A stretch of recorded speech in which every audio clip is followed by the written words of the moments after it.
Voice of Indonesia. Dari Indonesia untuk dunia. Voice of Indonesia dari Indonesia untuk dunia. Pendengar, di hari ini menjadi hari yang spesial karena di Indonesia diperingati sebagai Hari Dokter Nasional. Pada peringatan Hari Dokter Indonesia ini, kita akan berbincang-bincang bersama dengan Dr. M. Adib Humaydi SPOT selaku Ketua IDI atau Ikatan Dokter Indonesia. Dan langsung saja saya sapa Dr. Adib, apa kabar? Alhamdulillah baik, Mbak Sekar. Terima kasih. Alhamdulillah sehat-sehat. Iya. Iya, alhamdulillah sehat-sehat ya Dok ya. Nah ini di hari peringatan Dokter Indonesia ini, Pak Adib ini kelihatannya senyumnya cukup sumringah ya. Mungkin ada catatan baik atau ada capaian yang perlu kita apresiasi bersama terkait dunia kedokteran dan medis di Indonesia, Dok. Ya, jadi hari ulang tahun Ikatan Dokter Indonesia itu 24 Oktober karena kita lahir 24 Oktober 1950. Walaupun kita tahu bahwa di dalam sejarah perkumpulan dokter itu sebenarnya sejak 1911. Jadi 1911 pada saat itu dengan nama Perkumpulan Dokter Hindia Belanda yang dibentuk oleh pemerintah Belanda pada saat itu yang kemudian berproses. Di awal yang itu adalah perkumpulan Indonesia Vereniging, kemudian Indische Vereniging kemudian berubah menjadi Indonesia Vereniging. Jadi itu adalah satu upaya untuk mendorong dan ini menjadi sebuah fondasi dasar yang perlu dipahami juga oleh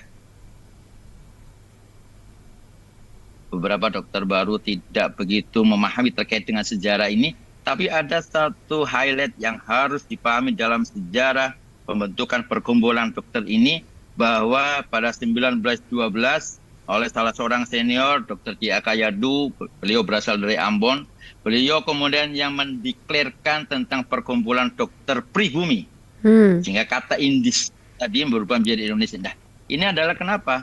Karena ada keinginan kuat dari para dokter-dokter Jawa pada saat itu, lulusan TOEFL yang di awal itu dokter Jawa itu, kemudian mendorong tentang nasionalisme. Nah inilah yang kemudian menjadi satu cerminan bahwa di dalam capaian terkait dengan secara institusi Ikatan Dokter Indonesia dan profesi dokter, maka kita tidak terlepas dari satu upaya perjuangan pergerakan nasionalisme yang ada di negara kita. Dan inilah yang kemudian sampai sekarang kemudian selalu kita dengungkan dari mulai 20 Mei, ya karena kita peringatkan 20 Mei itu menjadi Hari Bakti Dokter sampai menjelang hari ulang tahun di 24 Oktober menjadi satu rangkaian untuk membuktikan bahwa bakti dokter Indonesia itu adalah untuk rakyat dan untuk bangsa. Sehingga tidak perlu diberlakukan lagi tentang nasionalisme yang ada di dalam jiwa sanubari para seluruh dokter Indonesia. Itu adalah sebuah hal fondasi sebagai bagian dan dalam setiap potret pelaksanaan tugas-tugas pelayanan kesehatan dan tugas profesi kesehatan, maka kita selalu cerminkan dalam satu upaya-upaya untuk tetap nasionalisme ini terus terjaga di seluruh dokter Indonesia. Oke, baik. Itulah kenapa untuk tema Hari Dokter tahun ini adalah Dokter Indonesia untuk Rakyat Indonesia, seperti yang tadi Dr. Adib sampaikan ya. Dan apa maksud dan tujuan dari pemilihan tema tersebut? Ya, jadi sebenarnya Dokter untuk Rakyat Indonesia itu bukan tema hari ulang tahun 73 tahun ini. Tapi itu jargon yang harus didengungkan. Jargon yang harus didengungkan. Oke. Jargon yang selalu didengungkan dalam satu upaya meningkatkan semangat para dokter bahwa dokter Indonesia ini lahir dari Ibu Pertiwi, lahir dari rakyat, sehingga kita harus memang menghadirkan Dokter untuk Rakyat Indonesia. Apa yang kemudian menjadi sangat penting di sini dalam satu upaya jargon Dokter untuk Rakyat Indonesia ini adalah kita ingin menanamkan trust.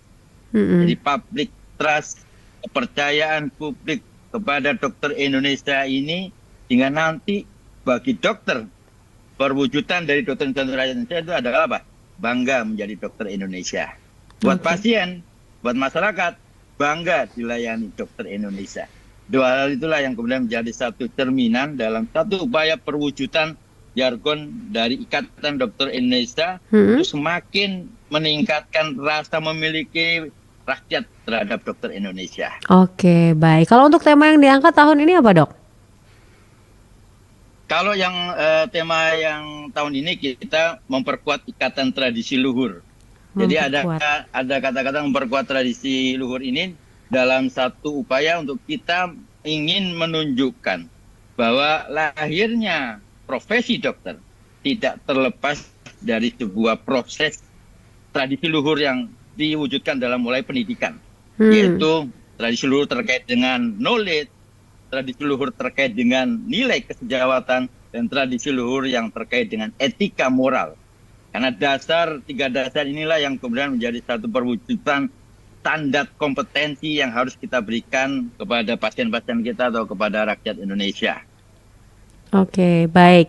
Dan terkait dengan peringatan Hari Dokter Indonesia ini mungkin masih ada isu-isu atau masalah atau mungkin tantangan yang menjadi concern dari dokter dan juga ID. Ya, jadi kalau kita bicara sekarang ada sebuah perubahan-perubahan atau dinamika yang luar biasa, baik secara internal profesi maupun secara eksternal. Kami juga masuk di dalam satu komunitas World Medical Association.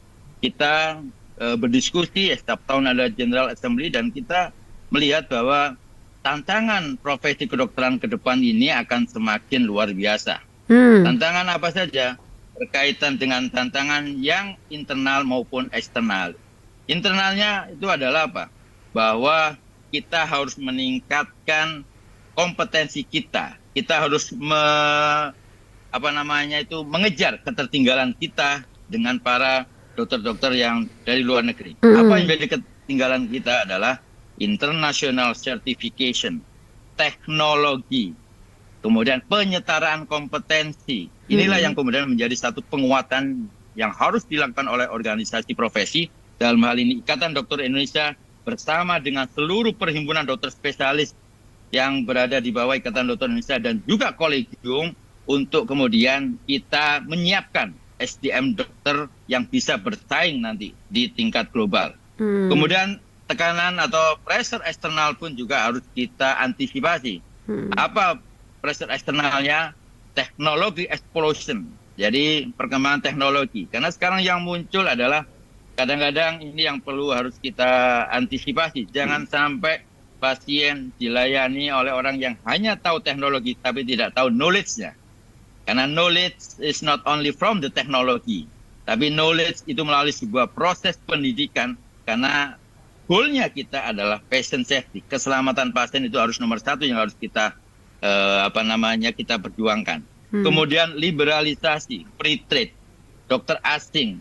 Artinya kita pun juga harus punya upaya untuk tidak anti dengan dokter asing, tapi kita siap berkompetisi, tapi negara juga harus memberikan sebuah kontribusi untuk tetap mengedepankan para dokter-dokter Indonesia untuk bisa bersaing. Bukan dengan kemudian membuat sebuah hal yang sifatnya malah kemudahan-kemudahan untuk dokter asing, padahal di semua negara ada namanya local barrier, ada selective barrier, supaya kita yang masuk ke Indonesia tidak kemudian yang punya kemampuan yang ternyata ada hal-hal yang berkaitan kompetensi, etik, disiplin, yang itu kemudian perlu kita nilai dalam satu proses selective barrier tadi. Kemudian terkait dengan juga munculnya sebuah regulasi baru, maka tentunya organisasi profesi Ikatan Dokter Indonesia akan beradaptasi, bersiap untuk internal dan eksternal terkait dengan perkembangan-perkembangan yang ke depan. Oke, baik. Nah, ini jadi untuk internalnya adalah kualitasnya itu sendiri. Tadi kalau dokter sendiri menyatakan membutuhkan peningkatan kualitas dalam berbagai hal. Kalau dokter sendiri menilai bagaimana sih kualitas dokter-dokter di Indonesia, Dok? Ya, jadi kita tahu bahwa sekarang di dalam pendidikan kedokteran ada basic medical education, produk dari Fakultas Kedokteran, yang dia akan produk namanya dokter umum atau GP, di mana kita tahu bahwa saat ini apalagi dengan pembukaan fakultas kedokteran yang semakin banyak, maka kita harus menjaga kualitas. Jadi seluruh produk dari pendidikan kedokteran harus mempunyai kualifikasi yang sama. di dalam kompetensi, baik itu terkait dengan masalah general practitioner atau dokter umum. Kemudian pada saat pendidikan spesialis, bagaimana juga di pendidikan spesialis juga harus ada standar, harus ada proses 3 hal yang harus dikedepankan. Di dalam proses pendidikan kedokteran harus mengedepankan 3 hal. Knowledge, psikomotor, dan etik moral. 3 hal inilah yang kemudian menjadi sebuah penguat dalam satu profesi kedokteran yang tidak hanya sekedar bisa melakukan tindakan saja, tapi juga harus ada nilai moral. Kenapa? Karena profesi kedokteran diberikan amanah oleh pasien untuk kemudian nyawanya, kesehatannya ada di tangan para dokter itu. Sehingga kalau umpamanya dokter tidak didukung oleh sebuah nilai-nilai tradisi luhur, ya, nilai-nilai etika, maka bukan tidak mungkin juga nanti akan bisa patient safety, ya. Patient safety keselamatan pasien itu juga bisa terganggu kalau tidak kita kuatkan di dalam hal ini, gitu. Oke, ini juga ada kaitannya seperti yang tadi dokter sampaikan ya, trust atau kepercayaan dari masyarakat atau rakyat kepada dokter-dokternya. Ini juga sebetulnya barangkali yang nanti ada kaitannya dengan faktor eksternal tadi ya dok.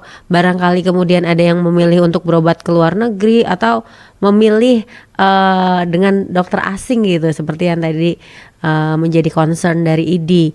Nah, ini untuk terkait dengan trust ini apa sih, ada rekomendasi-rekomendasi yang bisa diberikan atau mungkin apa nih dok sebenarnya untuk meningkatkan kepercayaan masyarakat? Ya, jadi yang pertama tentunya kita tidak melihat dari aspek kritisi dari masyarakat, karena aspek-aspek kritik dari masyarakat itu adalah masukan buat profesi, hingga kita harus bisa menghilangkan framing kritik-kritikan tadi dengan memperlihatkan kualitas dari para dokter Indonesia. Problem utama Indonesia adalah bukan dalam konteks kompetensinya, tapi lebih ke arah dukungan yang berkaitan dengan teknologi. Kita tahu bahwa ada kelemahan-kelemahan terkait dengan masalah servis. Ya, karena servis ini menjadi sangat penting, dan ini yang kemudian juga akhirnya dikedepankan oleh negara-negara yang memang melakukan satu upaya program medical tourism, hingga servis ini pun perlu ditingkatkan. Servis, kemudian kompetensi, standar, ini ada muncul dalam satu proses yang namanya akreditasi.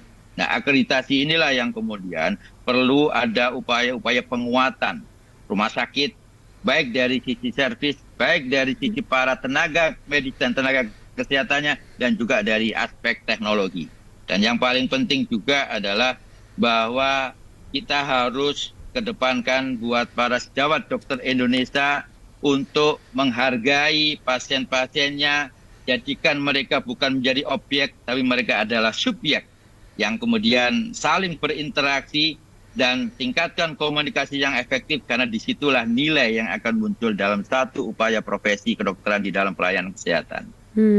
Oke, jadi memang sebagai satu sistem yang tidak bisa berdiri sendiri dan membutuhkan tadi dukungan dari pemerintah seperti itu ya.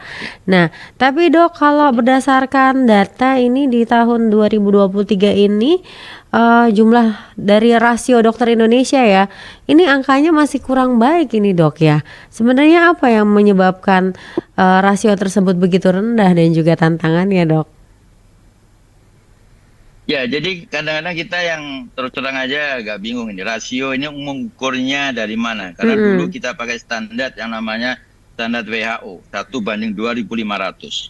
Pada saat kita bicara standar WHO, 1:2500, kita saat ini di angka 1 sekitar 1.100-an. Jadi kita sebenarnya sudah memenuhi yang disebut dengan standar WHO. Tapi kemudian kemarin ada masukan 1:1000, sehingga kita dianggap masih kurang. Oke lah, kalau memang 1:1000. Data yang tadi disebutkan 269.564 itu bersama dokter gigi. Karena kalau dokter umum dan dokter spesialis itu sekitar 220.000. Tapi mungkin dengan dokter gigi ya kita total sekitar hampir 270.000. Nah, inilah yang kemudian menjadi sangat penting terkait dengan data. Mari kita coba elaborasi dengan data itu, bukan hanya dari aspek data nasional. Apa sih yang menjadi problem di negara kita? Negara kita adalah negara kepulauan. Mengukurnya adalah bukan based on nasional, tapi harus based on province. based on kabupaten kota. Karena kalau kita melihat bicara tentang rasio tadi di Jakarta, Surabaya, di Medan, di Yogyakarta, ada 5 wilayah provinsi yang sudah overload. Kalau kita katakan overload Oh, justru untuk overload ya? jumlah dokter dan dokter spesialis. Oh, Betul. Jadi kalau kemudian kita mengukurnya itu adalah mana daerah-daerah yang memang masih kurang. Dan kita tahu di Indonesia Timur itu masih banyak kekurangan dokter. Teman-teman di Maluku, teman-teman yang ada di Papua, di NTT, mereka adalah tenaga-tenaga langka. Ya. Dan pada saat kemudian bicara tenaga-tenaga langka, satu sisi kemudian mereka dihadapkan dengan problematika kebijakan dari daerah yang kadang-kadang belum berpihak kepada kepentingan para tenaga medis, tenaga kesehatan. Disinilah kemudian menjadi sebuah permasalahan pada saat kita bicara distribusi dokter, maka ini yang sampai saat ini masih menjadi kendala. Sehingga kita masih banyak kekurangan dokter. Jadi rasio ini tidak bisa hanya kita bicara rasio secara nasional. Menilai distribusi ini tidak bisa kita mencontoh pada negara-negara, katakanlah mohon maaf, Malaysia ataupun negara-negara dengan yang lebih banyak daratan. Karena negara kita adalah negara kepulauan dengan problematika dan kearifan lokal yang berbeda. Hingga ini yang perlu ada strategi distribusi ini, tidak hanya jumlah produksi saja yang ditingkatkan, tetapi bagaimana kepedulian pemerintah daerah untuk merekrut putra daerahnya untuk menjadi dokter-dokter di daerah tersebut. oke, baik. Jadi memang akses dan juga kondisi geografis kita yang memang perlu menjadi pertimbangan juga. Tapi kalau dari jumlah tadi standar WHO ini sebetulnya memang masih ideal, tapi perlu ditingkatkan gitu ya dok ya? Ya, problemnya bukan jumlahnya yang masih kurang. Kita maldistribusi, distribusi yang tidak merata. Maldistribusi. Jadi kalau misalkan peningkatan fakultas kedokteran seperti yang disarankan atau apa itu belum dirasa perlu. Jadi kalau kita bicara peningkatan fakultas kedokteran, yang harus kita pikirkan mereka akan bekerja di mana. Kalau mereka kita dorong untuk masuk ke daerah-daerah yang kurang tadi, itu akan bisa menjadi jawaban. Tapi kalau kemudian kita memproduksi dan kemudian mereka akan bekerja di daerah yang mohon maaf yang secara nilai ekonominya tinggi, maka problematika distribusi ini akan tetap menjadi masalah. Bahkan problema overload ini yang terjadi pada satu kota, ini juga akan bisa mengakibatkan permasalahan juga. Jadi inilah yang kemudian menjadi satu concern bagi kami. Mari kita benar-benar menghitung dengan database yang benar, mengidentifikasi permasalahan dan membuat sebuah kebijakan yang memang itu sesuai dan memang yang dibutuhkan oleh daerah. Oke, baik. Dan ketika persoalannya adalah maldistribusi ini, tadi Dokter Adib juga sudah memberikan saran rekomendasi ya, yaitu dukungan dari pemerintah daerah setempat untuk mendorong putra-putra daerahnya untuk menjadi dokter. Kemudian ada mungkin solusi atau rekomendasi apa lagi dok yang bisa diberikan untuk mengatasi persoalan tersebut? Ya, jadi kami sudah berdiskusi juga dengan Kementerian Dalam Negeri terkait dengan distribusi ini. Sehingga ada sebuah kebijakan yang memang harus didorong oleh pemerintah daerah melalui Kementerian Dalam Negeri juga. Karena koordinasi tingkat pemerintah daerah itu koordinasi lewat Kementerian Dalam Negeri. Hingga kita minta ada satu regulasi Undang-Undang Pemerintah Daerah 23 tahun 2014. Ada Permendagri yang terkait dengan TPP, tambahan penghasilan pegawai atau yang dulu istilahnya insentif. Yang itu yang harus didorong sehingga itu menjadi sebuah daya tarik. Hingga tenaga medis, tenaga kesehatan bukan hanya dokter dan spesialis saja, perawat bidan yang bekerja di daerah-daerah yang membutuhkan tadi, maka mereka mendapatkan sebuah apresiasi TPP ya, tambahan penghasilan pegawai, yang itu bisa mendorong untuk mereka akhirnya mau bekerja di daerah.